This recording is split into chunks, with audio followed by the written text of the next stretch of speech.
Many home buyers don't think about staging. They think it's not worth the expense or trouble, that their house will speak for itself. But presentation is everything, and if you don't prepare your house the correct way, you're leaving money on the table. I'm gonna take you with me to staging of two properties. One was a single family that had beautiful furniture. It just needed some little help like artwork and accessories.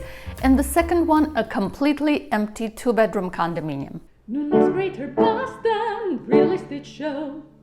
So today we're in an empty apartment and it's going to be staged by Heart Creates Home, Nicole and Beata.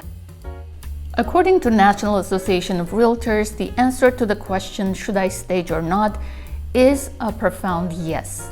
About 40% of agents surveyed said that staging had an impact on most buyers.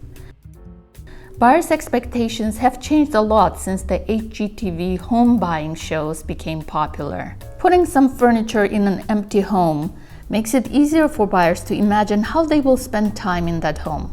Strategically placed items create a sense of relaxation and comfort. By the way, rooms look smaller when empty, and the same goes for cluttered rooms.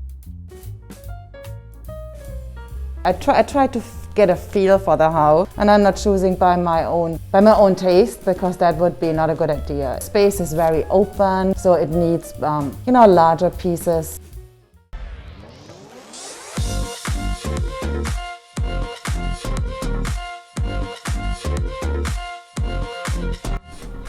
Home staging doesn't have to be expensive.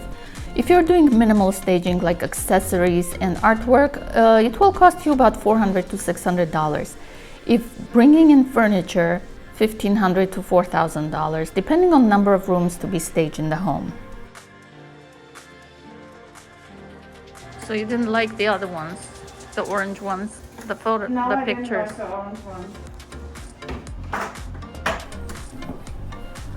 Home prices increase 1 to 5% with staging. That's according to National Association of Realtors survey. Staging also helps reduce the days on market. By the way, you don't need to stage every room. If you have limited budget, think of the most important rooms: the living room, the master bedroom, the kitchen, the dining room. Even if you don't stage your home, you should still get your home ready for sale by decluttering. Watch my video about decluttering. Number 2, doing major spring cleaning. Number 3, removing odors, be it pet odors or smoking. Number 4, cleaning carpets. And number 5, making minor repairs. And number 6, depersonalizing the home by removing family photos and other personal stuff from the home. If you'd like to get more info, please schedule a Zoom call with me. My info is in the description box below. Please like and subscribe to my channel.